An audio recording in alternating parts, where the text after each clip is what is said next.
It's a great day to be a Coyote. Welcome, Coyote Nation, to another episode of Back to Pack Podcast, where we are going to be bringing you all of your favorite games, memories, and of course, discussion with our fellow Coyotes. As a disclaimer, we have no affiliation to the University of South Dakota. This is a podcast ran by fans for fans. The ideas and comments do not represent the university. Our opinions are our own. Be sure to find us on Twitter at BackToPackSD. With that being said, let's jump in. What's going on, guys? How we doing? Doing well. It's December 12th, and we are still playing football. So that is phenomenal, right? Heck yeah. December Dome. I can get behind that. Let's make that a regular occurrence, right? That's what we need to do. That's right. It doesn't get old. I tell you what, after 2 years in a row being in this spot, I can do it every year. Yeah. I'd love to have my Saturdays booked up all the way through December every year. Let's do it. How about January? January, right? There you Absolutely. go. Absolutely. I love it. You know what? I can get behind 8, potentially 9 home games every year. Sounds like fun to me. Absolutely. Yeah. Absolutely. So here we are. I mean, I don't it's exciting. It's been crazy. I think we've been talking about it all week on Facebook and Twitter and all of that, but like this is really where the rubber meets the road, in my opinion, for the FCS playoffs, right? All the seeded teams have moved on in this particular year.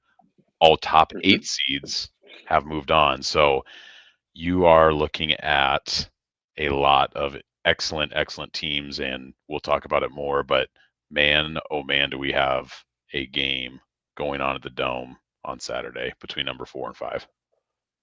You know, this is one that I was really excited about. It was kind of one of those matchups I had my fingers crossed for, just because UC Davis had that really fast climb. They came out of nowhere, just like what we did last year. Nobody expected much out of us, and then we go and get our 10-win season, finish second in the conference, and go to the quarterfinals. Now these guys, I can't remember what their season was. It probably wasn't as bad as 3-8 by any means, but for them to kind of come out of nowhere, nobody was expecting this. I'm really excited to match up with them, just because just a lot of similarities, it feels like. Yeah, and similar stories too, right? You know, we talked about that a little bit offline, and me being on the Aggie Pride show this week, how we have very similar stories, similar teams. And man, I was going to ask you guys, is this the biggest game in the Dome that we've ever had, or maybe tied for the biggest game in the Dome? I'd say it's a tie. Yeah, I think that's the one we talked about earlier this week too, right? Obviously, we had the quarterfinals game last year that going into that game, right, that had all the hype around it as well. A little bit different with it being a Missouri Valley team. Kind of cranks it up a little bit with NDSU. But yeah, I would agree with you. I think this game, with it being 4 versus 5, this, I would argue, is the biggest game that's ever been played at the Dome, which is just crazy to think about that's what's coming up here. And the biggest game of this weekend also. You know, we got games one Friday night, and then obviously 3 Saturday, but this is the biggest game of the weekend, and we're stuck on ESPN Plus. We won't go down that road, but I just want to throw that out there. You almost got me rolling already. We won't go down that road, but I do want to say, what up, Yote fan? Thanks for joining us. Yeah, that Mitch, you make a good point. I said this earlier too. Not only is this going to be the FCS game of the week, but this is going to be the best college football game of the week, in my opinion. Like, the FBS is off minus the Army-Navy game, which is a fun game, but I think as far as competitiveness-wise goes, I think everybody's circled this one as a ultra-competitive game, and we can get into a little bit later, but I've told you guys from probably about a month ago, I think the national title race was a 5-team race. And us and UC Davis are one of those top 5 teams that I think have a legitimate chance to win the national championship. So sorry, Mercer and Incarnate Word, you're going to get dog walked on Saturday. That's just the reality of it. And I think Montana State's playing as good as anybody in the country, and they have been all year, right? So those 5 teams they're sitting out here, and one of them is going to get eliminated on Saturday.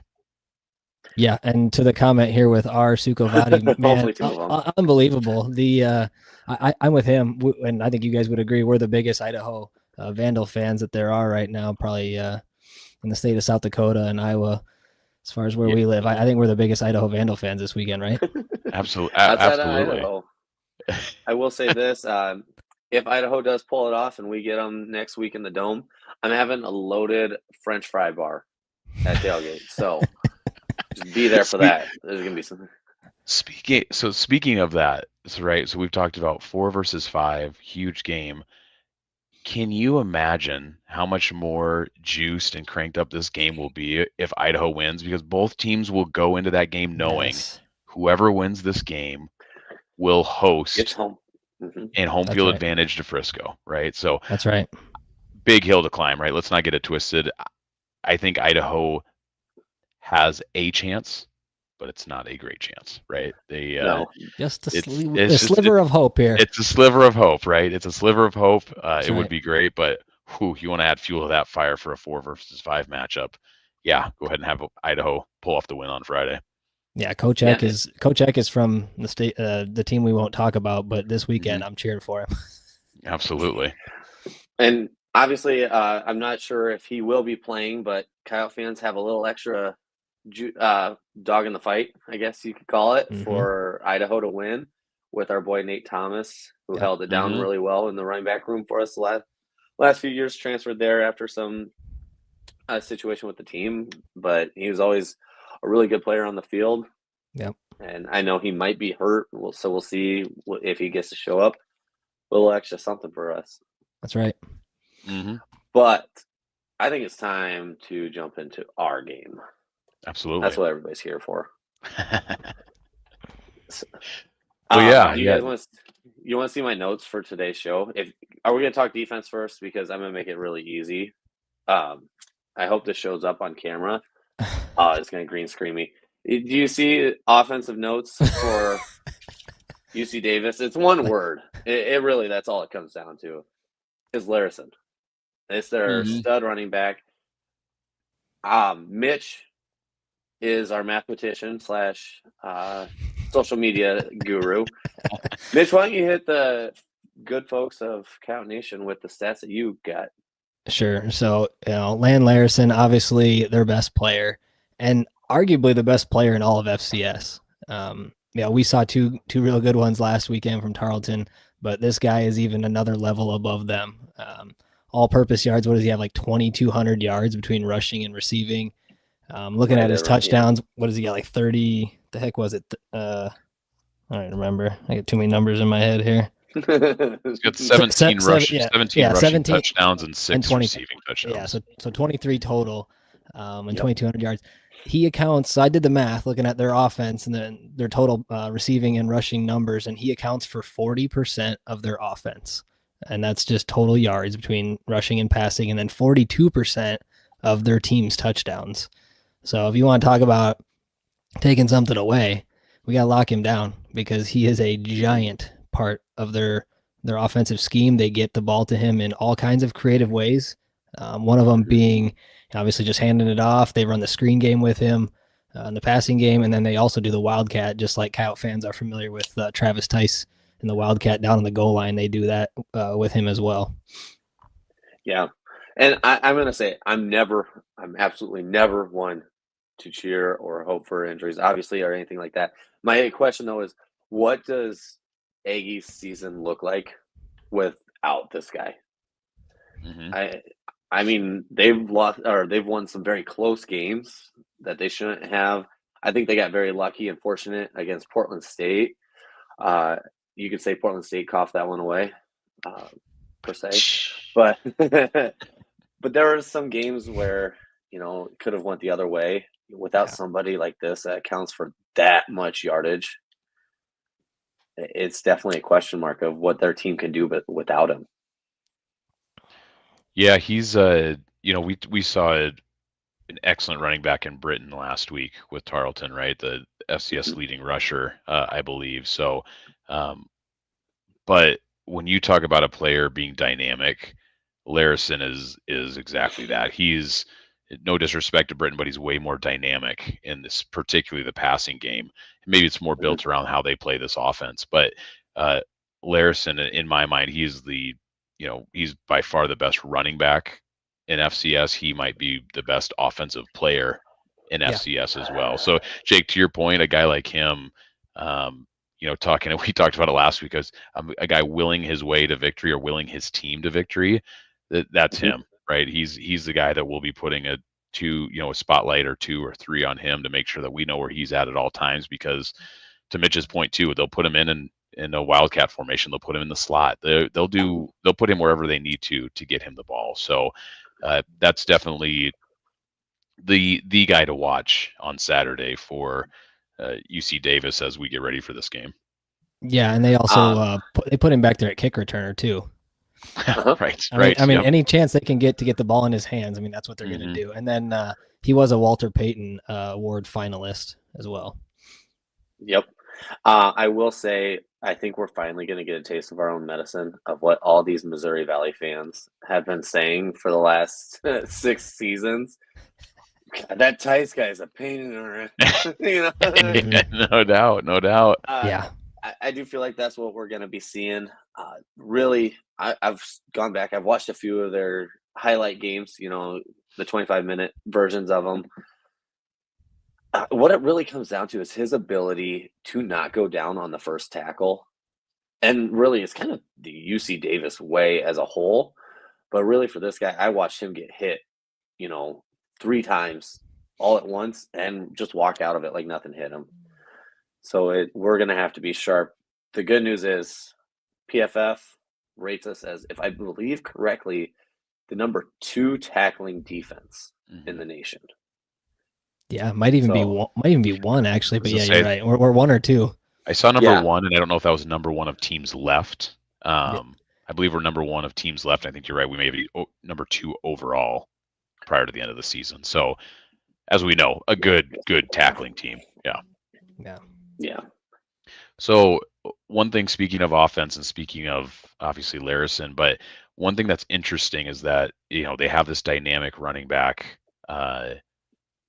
in Larison, but when you look at the metrics for them, so if you look at their offense, their passing offense versus their rushing offense, I was shocked by this number, but their passing offense is number 3 in the country.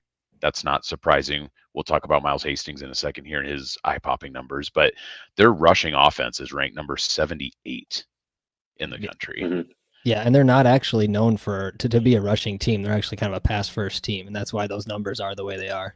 So, and I was going to say a lot of that, it relates to they really do pass it, but I think when you think of Larison and a running back, you think, oh, they've got to have a top-notch rush offense, but again, they just find creative ways to get him the ball all over the place. So he may not have a ton of carries in a traditional sense that you'd think from a running back like this, but they'll find ways to get him the ball. So, but on the flip, I was just gonna say roughly 800 yards of receiving for a running back. I mean, that's a good season for a wide receiver, right? And 6 touchdowns to go with it. So, yeah, they're gonna get him the ball in all kinds of different ways.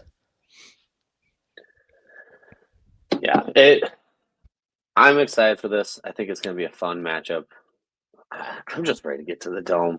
For real, right? I mean, that is true. I've had some troubles focusing at work today. Honestly, today was the worst because I know tomorrow I have some free time. But just car camp. Drive there tomorrow and then just car camp overnight, and you'll be ready to tailgate Saturday morning. Okay, weatherman. What's the weather supposed to look like, though?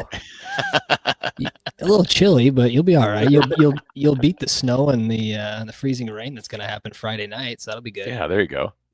Yeah, fingers crossed on that one. But yeah, no, I think it'll be interesting when it comes to UC Davis's offense. The RPOs that they run, the quick screens, all it really takes to stop them is sound tackling, which sounds simple until you watch how they play, and you're gonna go, "Oh yeah, now I understand why Jake said tackle." It's kind of crazy, but the matchup I'm really excited to watch though is our offense versus their defense, and I really hope somebody pancakes the crap out of that D tackle. Princeton Toki, he's bulletin board material he gave us this week. I kind of like that. I appreciate that. Gave us some clicks too, some sound bites, shared that all over the place. That was real nice of him to give us that. So if you haven't seen it, it's on our Twitter, it's on the Facebook page. I'm not one for repeating it on here because this is a family friendly podcast, but He can't wait to whoop a certain body part of ours in front of our own fans, is what he said. Mm-hmm. He is so guys, so no joke though. We got to mention this since we brought him up. He's 5'11", 375. And he is a big boy in the middle. And we make fun of his stats because he only has 14 tackles on the entire season, no sacks, no fumble recoveries, nothing like that. No other stats really. It's going to be interesting when he lines up over old Joey Lombard and some of those guys, and are we going to have to double him and trap him and do stuff like that? Or are we just going to not even run up the middle? Are we going to go zone reads and kind of get in the gaps and get away from him, get it more to the outside? And that's Tice's bread and butter, where he kind of takes that zone read and then bounces it outside too. But, it's going to be interesting. We make fun of him, but he is going to be a load in the middle. Statistically speaking, I don't see why you run away from him. He's a starter. He's a load. The fact that he's 3 inches shorter than me and has 150 pounds on me is absolutely insane. It's even more than that, really, but I'm going with quick math. Their defense is not that great. It's good. Mm-hmm. Yeah, I was going to say that's one of the notes that I had here as well, is that this defense is good, but this is not an elite defense that we've seen already this year, right? We've played in North Dakota State, which has an elite defense. We've played South Dakota State that has an elite defense. So I feel like our guys understand what that looks like. And again, no disrespect to UC Davis, but even when you look at the metrics, right, total defense is ranked 59th, scoring defense is ranked 29th. Rush defense 23rd. So like we said, they're good defense, but they're not an elite defense. And I think that in combination with how well our offense plays at the Dome, we've talked about that again and again. We've scored 40 plus points every single home game against everybody except North Dakota State, who was number 1 in the country at the time, and still put up 29. So I think there's an opportunity for us to score, I'm hoping, early and often. Now, UC Davis is not going to have concerns about scoring based off of how they've played historically, but I think this presents a great opportunity for our defense to kind of step up. And to be honest, I think they've been a little bit disrespected here in the last 2-3 weeks, right? We've had some games where they've given up more points than they're accustomed to.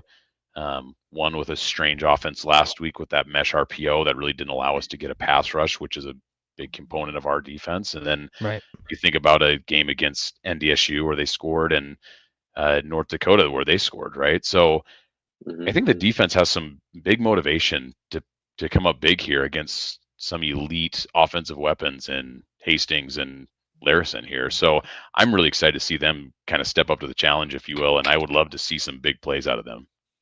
Let's go back to their defense and our offense real quick, because I want to mention, and you mentioned some of their rankings, and you mentioned their 23rd ranked rush defense.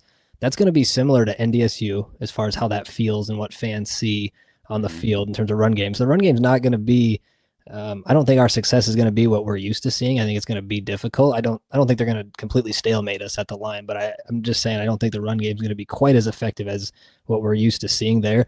But where their weakness is in the secondary. 96 ranked passing defense. I mean, that's the last 15, 20%. That's bottom tier in the FCS. So I think the opportunity is going to be there for Aiden and these receivers to cook a little bit. So whether that's establishing the run game and then taking shots, or we just go 4 wide and spread them out, and attack them that way. But we got all kinds of ways we can do that. We know what weapons we have. So I think the success that we're going to see, maybe more so in this game than we have in other games, is in that passing game of ours. Well, and to go along with the secondary, the reason their secondary is having questionable statistics is because you look at their D-line and the pressure they create.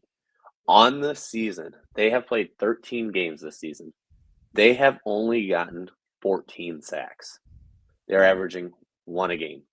And so for a quarterback to be able to sit back there and diagnose a defense, anybody's going to have success on that. It really is. And so I think, they haven't faced an O-line like ours either. Right. Our smallest guy is Joey at 305. Montana State would be comparable, but I'm almost willing to bet our line's maybe even a hair bigger than them. I mean, I think people are starting to finally take notice of it because, I mean, if you watched USD's game last week against Tarleton State, the announcers just kept glowing about how big USD's O line looked, how they look like not just FCS and not just really even FBS, but they fit in NFL level in size. And so what they have to do in trying to create pressure, it just sounds like a tall task. And so I'm guessing there's going to be blitzes, but we have Tice back there. Aiden's going to be able to cook whatever he wants. I think so too.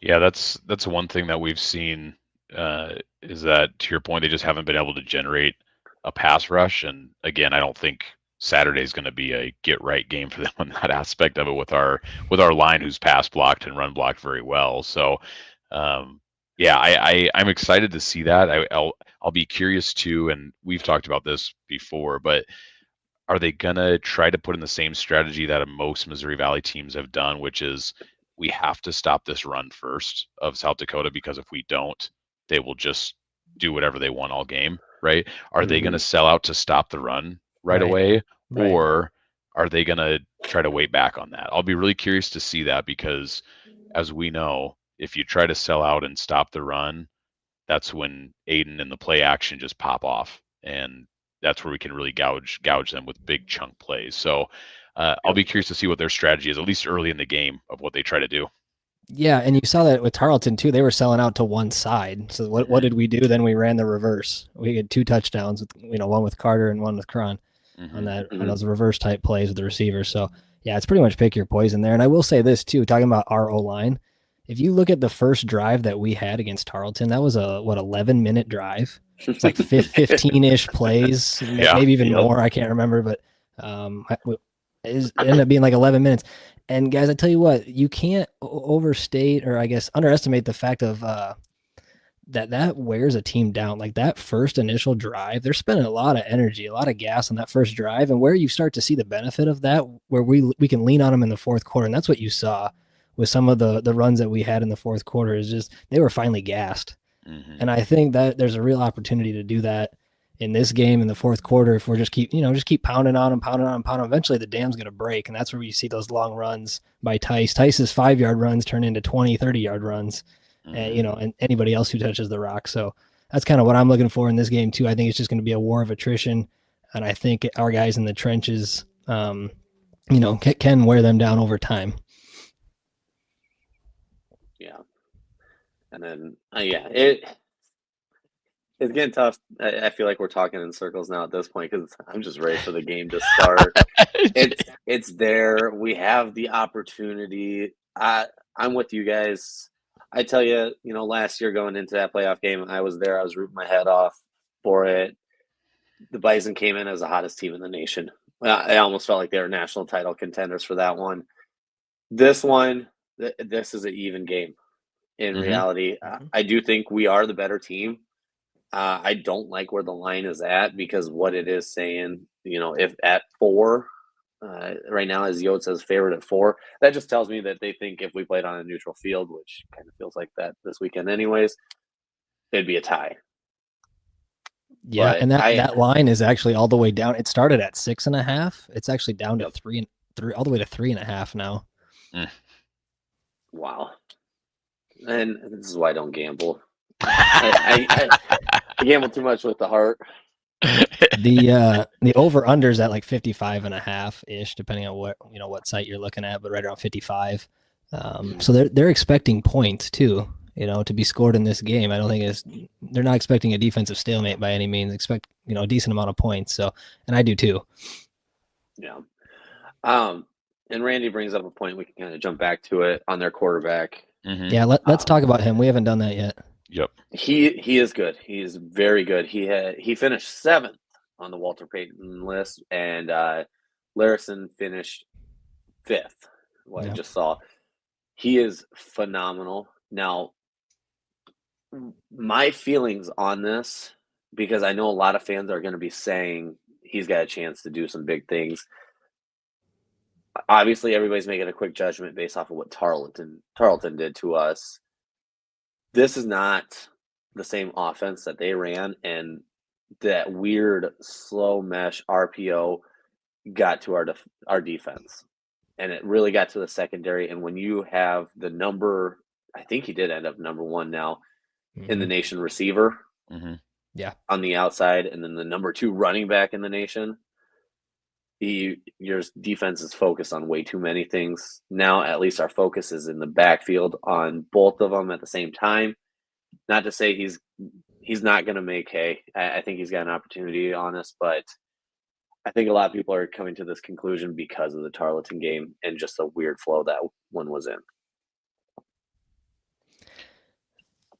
Go ahead, Grant. I was just I can see your gears turning there. Just say we both went for it. You know, you're exactly right. So that last week's tape, we kind of joked about it. You could throw that out the window because it's such a unique, strange offense that we're not going to see. This is going to be an opportunity. And again, we can kind of go back to, if we find a way to make sure that Larison stays contained in the rush game and we force him to pass it, and that gives our defensive line the opportunity to really pin their ears back and rush the passer like they've been doing well all year. Again, last week we couldn't do that. Like, simply, you had to wait and see what was going to happen for the play, so you really couldn't get any sort of pass rush on it. And if you did, it comes out so quickly that it's hard to really impact the play, right? So I think what we'll see is that if we can force them to pass it. Now, Hastings is an outstanding quarterback. He's thrown for 4,148 yards, 70% completion, 35 touchdowns. He'll get his, right, to a certain degree, but I think there's going to be an opportunity. I'm going to stop you for 1 second, Grant. That is number 1 in the FCS in both yards and touchdowns, by the way, just to prove the point of A, he's good, and B, they pass a frick ton. Yeah, so I was just going to say, I have that exact same note. Hastings is number 1 in passing touchdowns and yards, right? So they'll throw it all over the yard, but I think that opens up an opportunity for us to have a big play, and whether that's a sack, a big lost sack that puts them back, a strip sack, whatever it looks like. I think our defensive line is ready to get to a game where they can really put their hand in the dirt and go rush. Yeah, and I want to say too, if you look at our defensive backs, corners and safeties, sure, they've been beat, but I tell you what, when you're out there on an island, I don't want to go into relive my glory days, but when you're one-on-one with the receiver, I mean, you're literally on an island. Like, you're gonna get beat. Like, you're not gonna win every single rep in a game. Like, it's gonna happen. But if you look at, this is where I love this from our team. I mean, this is the kind of the noticeable difference from my perspective this year from previous years, is that our dudes keep fighting. Like, they get beat. Like, you see Shaheed get beat once, but he doesn't give up. Like, that's not the end of the game. Like, he battles back. He ended up with an interception in the second half. Like, all those guys, like Mike Reed, you just go down the list, Dennis Shorter, JoJo Gaines, like, those guys are going to keep fighting. Like, and that's really it. Like, that's the difference in the game. Like, they end up getting the last laugh, in pretty much every game that we've played. Sure, they get beat. They give up that touchdown. We joke about giving up the early one, usually go down 7-0 at home, blah, blah, blah. But, like, those guys keep fighting, and that's really it. And at the end of the day, they found a way. And, again, that Tarleton game, sure, they got torched, but ended up with 3 interceptions, and that was enough to win the game. So, that's kind of the difference for me. Like, we know they're going to sling it. Our guys are going to get tested, but I have utmost faith and confidence that they're going to find a way to make just enough plays to win us this ball game. Yeah. And I will say this, just to continue on with it, the D-line for USD they didn't even get an opportunity. I don't think they had a sack against Tarleton. And I will say with this, UC Davis's O-line has some flaws to it. They have some cracks that are able to go to work on. And Mike Queese-Grace, he's got a huge opportunity. I really like where Carter Hooper's at in his development and how he's coming on lately. And then Nick Gase and Blake Hole in the middle. You got some huge opportunities, and I think they're going to take advantage of them. And that's what it takes to rattle this guy. I will say, Randy is correct. I do think this is probably the best true passer we have played against this season. Oh, no doubt. I don't 100%. Think it's close. No, it's not. It's not even remotely close, to be honest. Yeah. But he's not the best quarterback we've played this season. Correct. I would also agree with that. The other thing too I want to mention about just their offense in general is the quarterback, talking about Miles here. He doesn't have like one guy, right? Where Tarleton had a guy, they had the guy, and he spreads it around. They've got 3 or 4 receivers with 6, 7 touchdowns each. I mean, he's been known to throw to 8 different guys in a game. They even use the tight end in there too. So like he's gonna, he's got options, he's got weapons. He's probably obviously confident in all of them. But and that's one thing. And then the other thing I was gonna mention too is just the number of formations they use is going to be unique because they use so many different formations on offense with all kinds of window dressing and putting guys in different spots. And so that's going to be something where, it's really going to come down to fundamentals, right? And just using your eyes, read and react and staying in lanes, filling gaps properly, like that kind of stuff. And not biting too hard and then getting beat on the screen because they love that damn screen game. So I just, there's a lot of things that they do, and their head coach, Tim Plow, he's first-year head coach. He's kind of known to be an offensive guru. So I think that's where that comes from. Yeah, and I think a game like this, when you have some of those multiple formations and some nuances like that, is that where you really lean on guys like Shorter, right, to really be a leader out there and kind of be the quarterback of the defensive side. So it wouldn't surprise me I know he's been putting in the tape probably all week, seeing all these different formations, but keep an eye on him. I have a feeling he'll be directing traffic for a lot of guys, as we see those multiple formations up. So it'll be a great challenge for our guys. But no, I'm to Jake's point. I'm just so excited for Saturday. I just want this game. I want this game to get underway. I want to see what it is, because the only thing that I'm sure of is that's going to be an ultra competitive game. For sure. Yep. But do you guys have anything else you want to cover on the game itself? Offense versus defense, defense versus offense. You feeling good about that? I am. As I say, I think I'm ready to switch to key players / score predictions here. Yeah. And first of all, real quick, I want to cut in and say this has been probably the most entertaining chat that we've had. Yes. Oh, for sure. Yes. So you keep this going. I love Tanner and Randy back and forth there. That's a lot of fun. And of course, Yote fan always holding it down with us. But I'm glad we've switched to live. It makes it more fun for us. So we get to see you guys on this and all the score predictions coming in. I see yours up there, Sean. You were the first one. It's a lot of fun. It makes this a whole lot more fun. So please keep going. Call us out too if you want. Absolutely. Especially Grant. That's right. I was gonna say I know all these guys in the chat, so I was waiting for for somebody to call me out on something, but I was supposed to be doing a great job with all my accurate info here. It's well rehearsed. We actually run through this a few times, but I do want to bring up one person in the chat.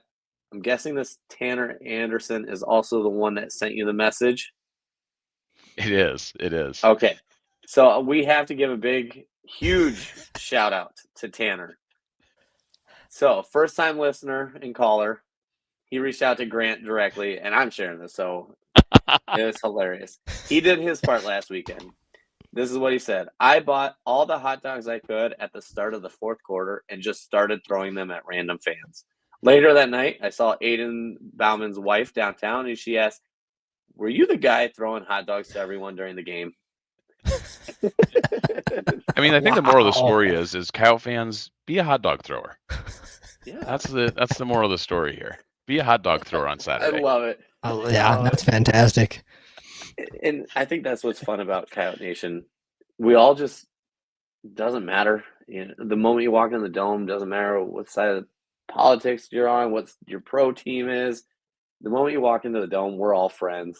And so I love it. Keep doing it. Keep being, Coyote Brotherhood together. And handing out a free dome dog to a Coyote is probably better than anything besides Ice Hole down at Leo's. Amen to that. Shout out, no free shout outs. Yeah, exactly. All right. So do we want to start with score prediction or key players? Because I'm kind of leaning towards key players. Yeah, let's go key players real quick. Yep. So I'll start us out. We're going to jump on the offensive side of the ball first. All right, go. I think this goes to the captain of the team, the leader of the offense. It's going to go Aiden Bauman. Let him cook. He can dissect pretty much any defense out there. We've seen him go off. We haven't really seen, that 300-yard passing game since I think it was Southern Illinois. Southern Illinois of last season. No, Youngstown. Sorry. Youngstown State of last season. That's where I think his last really huge passing yardage came in at. We really haven't had to call on him. I don't think we will need to call on him, but somebody to direct this offense, I think he's going to be the guy for us.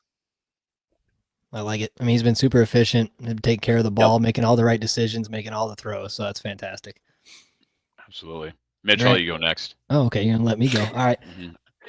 I'm going to keep this short and sweet. Just Travis freaking Tice. Yep. I mean, I'm just going to say this guy, obviously we've seen him over the years. We know what he can do. We know what he's done this year. I don't need to rehash all that, but I'm just going to say he is on another level right now, guys. I mean, just the way he's running, how hard he's running and finishing runs, like at the goal line, running that Tarleton guy over.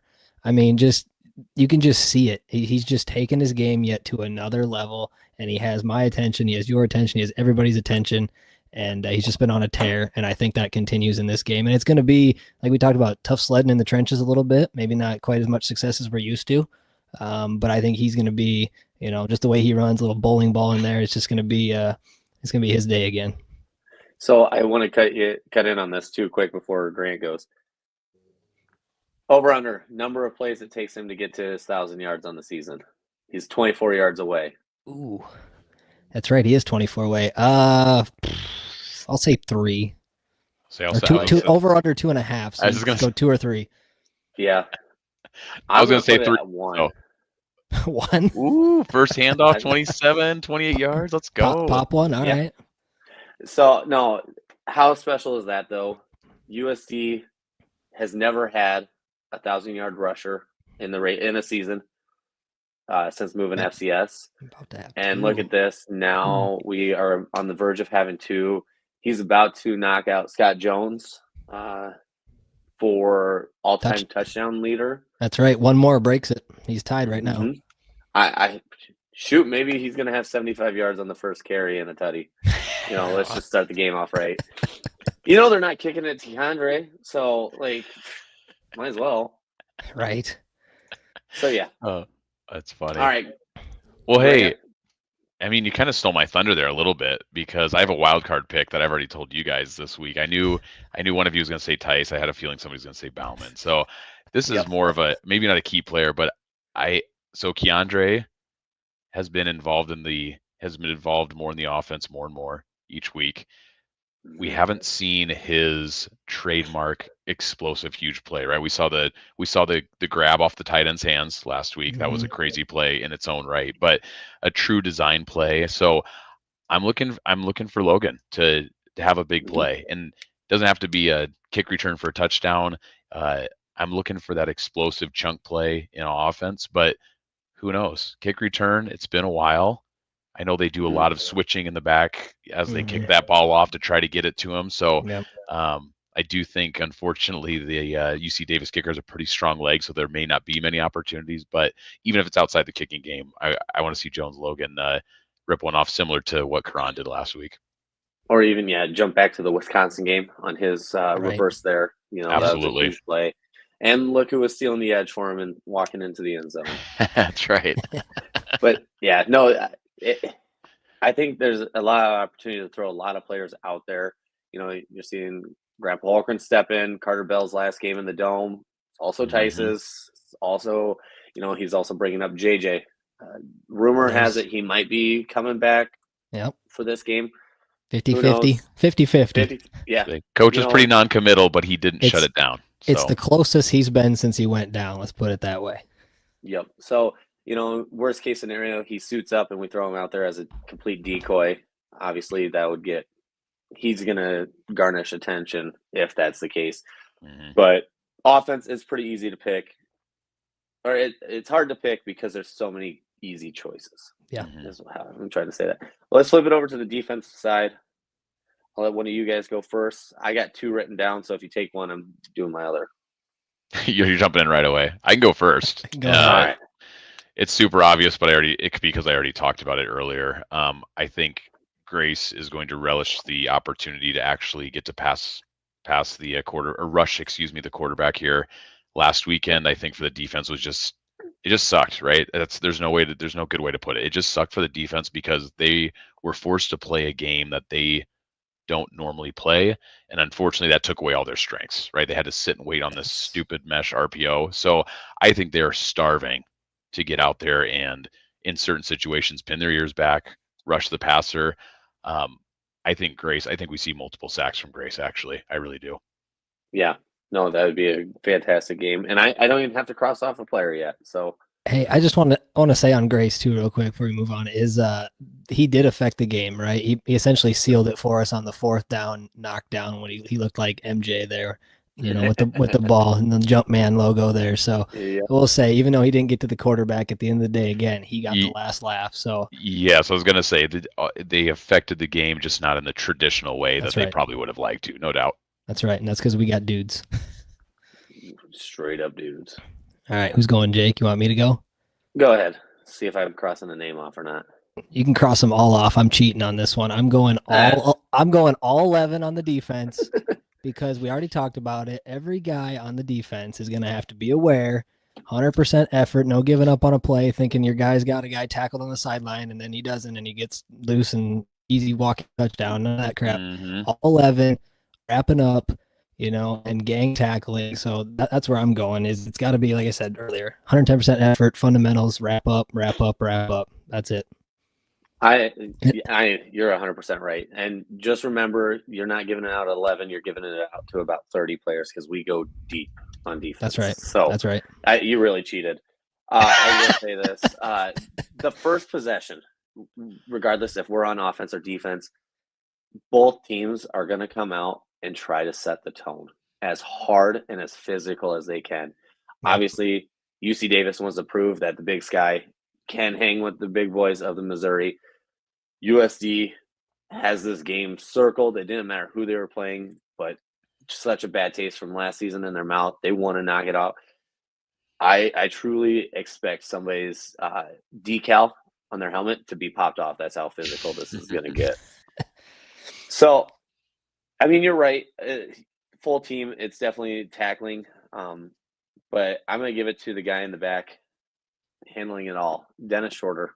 Oh, yeah. We're going to need a huge game from him. Great run pick. Support, just like we had from SDSU. That guy did not allow them to run at all. But their passing is going to be legit. This is, like I said, one of the best passing quarterbacks we've ever faced. He's got to be ready. And he's got to get his guys lined up because that's what he does. The other pick, for anybody that is curious, it was Gary Bryant. Basically the exact same thing. That's who. Moving up one had level. I not picked all 11, that's who I was going, actually. See, and then I could have crossed them off for you. But now, my favorite time is where all the Coyote fans that are with us gets to throw out their score predictions. We're gonna go through our first one here. I think it was Sean with the first one, and I actually like this one. At 42-17, it is a little wild. I know. I get it. Like you guys are like, that's high. That's just a butt kick, and we'll take that. Yeah, exactly. You'll have to take me out of it. You'll have to take me out of the dome in a stretcher if we win 42-17. I'll have had a heart attack in a good way. Good possibility. I will guarantee of those 17, Larison has 14 of those points. He'll even kick the extra points for him too. Yeah, that's what it seems like he does. All right, Grant, we'll have you go on yours then. Yeah. So I told you guys when I was giving the score prediction, I'm gonna rant here a little bit, especially because it's come up here in the last couple of days. But this is a game that's been strange to me, especially as the weeks unfolded. So I say strange because it feels like we're kind of being disrespected, which sounds weird in a game that's everyone agrees is going to be close. But we're seeing this trend of a lot of folks are saying, you know what, UC Davis can go into the dome and they can beat the Coyotes. And we're seeing this line move from 6.5 to 3.5. And we're seeing everybody talk about this defense and they say, oh man, this defense over the last 3 weeks, they gave up 30 plus to North Dakota. They gave up 29 to North Dakota State. They gave up, 28 to North Dakota State. They gave up 30 plus to Tarleton. They're just not that good. And I say, to hell with all that. I mean, This is the Dome. This is a place we haven't lost all year. This is a place that our team loves to play in, and this is your house. Like, I just refuse to believe that this defense is going to let somebody walk into the dome and hang 35, 38, 42 points on them. So I think the Yotes win, of course, and I think we do it in a way that is pretty convincing. The score is going to be tight, but I think we control the game for the majority of it. And I think there's a lot of big plays defensively. I think they're still going to score their points just based on the way they're built. But the defense is going to play, I think, one of their best games of the year. And again, I'm not saying point wise because they are going to score, but they're going to have plays that are going to be game changing, momentum changing, big time plays. So with all that said, I've got the Yotes 35-28 in a game that feels like the Yotes control the game and what's going on the field. Maybe kind of like the Montana State UC Davis game where it's 30-8, but then all of a sudden they turn it into a game with like 4 minutes left some way, somehow. Mm-hmm. Very much so. Or to Mitch's point, a fourth quarter where we really impose our will after 3 tough quarters, right? I think either way could be good. So that's my rant a little bit here from the week, but I'm taking the Yotes, of course. I like it. And we're going to keep going through some of the fan ones now. We got Yote fan, the loyalist here, 38-21. I mean, honestly, pretty much every score prediction that's out here, I could see as a very plausible outcome. That's why I appreciate everybody on this. Next, we got Tanner, 27-21. And don't listen to Randy. Solid advice, always. Let's make sure I'm not missing anyone else. Now, I'm going to have a little fun with this one. So, how about Larry? Yes, Grandpa Larry's got one. I was saving him for last. Just funny enough. Obviously, you can tell he's my grandpa because we are actually on the same wavelength. I think this is the first time we actually matched up. I have 31-21 written down as well. Yep. And it could be one of those comfortable 10-point wins, kind of what we talked about. Maybe you kick a field goal in the third quarter to go up 10, and then it's just a bloodbath, beat each other up in the fourth with nothing really happening. But that's kind of where I stand on that one. That's just how I'm feeling. And I think the defense wants to prove themselves. For sure. That's a nice win too. We'll take that all day. Love that. Yep. All right, Mitch, you gonna close us out? All right, I'll close us out with this. Massey, we always look at Massey. Massey gives us only a 58% win probability. Start with that. Massey likes us 27-24. So kind of around where that spread's heading at 3 points. So something to think about there. And as Grant said, there's some guys in the national media picking against us. We got Gary Reasons. I don't know why I mentioned his name, but old man Gary, that guy's a hack. He picks against us all the time. Sam Herder, who we respect at Hero Sports, shout out Sam Herder. He actually picked the Aggies. I think he went 30. The heck did he go? 36-35 in overtime. In overtime. That's right. We have a couple other ones to shout out. We've got obviously our friends over at Aggies Pride picked UC Davis, of course. They had 27-20, and the other guy Brock, he had 31-30. Again, close game there. Timothy Rosario from Blue Bloods, he likes us. He had 35-31 Yotes. And last but not least, Zach McKinnell, he had, if I can read my own scribbling, he didn't give a score prediction, but he had Yotes by 3, and he also liked the over 55, so he's expecting a lot of points. But yeah, so for me, at the end of the day, I already gave my prediction on their show earlier this week, but I'm going 31-24 the Yotes. I expect us to cover that spread. I'm expecting a 1 touchdown win. I agree with Grant and everybody else here. I think we're all pretty similar on what we think UC Davis is going to score in terms of points. I think our defense does a better job this week. Mm-hmm. I don't know, the wild card for me, guys, and this was the tough one as far as picking our score, was do we get to that kind of coveted 40-point mark that we've hit 6 out of 7 games in the Dome? And so, it was tempting for me to kind of go a little higher. But at the end of the day, I brought it back down. So 31-24 Yotes. Let's go. I will say this too, get the Dome rocking. We can hang on it as much as we want. Disappointed in the ticket sales, but I guarantee all 17 people that are watching with us right now have definitely more than one ticket lined up for this game. All I ask, when you're there, you didn't buy the seat, you bought the standing area in front of it. stand up, be loud, buy your cough drops before the game. Ludens is what Mitch says. I'm going to test it out as well, but just be the loudest, most obnoxious fans you can be, and throw hot dogs at each other. Oh man, that's awesome. Oh, and hey, it's a blackout too, right? Informally blackout. The guys, they didn't obviously announce like true blackout for us fans, but that's what we're going with because it's the all black combo with the helmet, jerseys and pants. So I'm going blackout. I hope you guys are too. I hope to see a bunch of black there, and the students too. I want to see the Coyote Crazy show up in all black like they did against Northern State to start the season. So we've come full circle here. Mm-hmm. Perfect. Absolutely. But like Yote fan says, hit that like button. Continue to subscribe to us. We did cross the 50 mark. My goal that I was hoping for. We have the capabilities of going live from our phone. I don't know what we can do with that, but it sounds like fun and it sounds kind of dangerous. We'll figure something out from that. But as always, go Yotes. Go Yotes.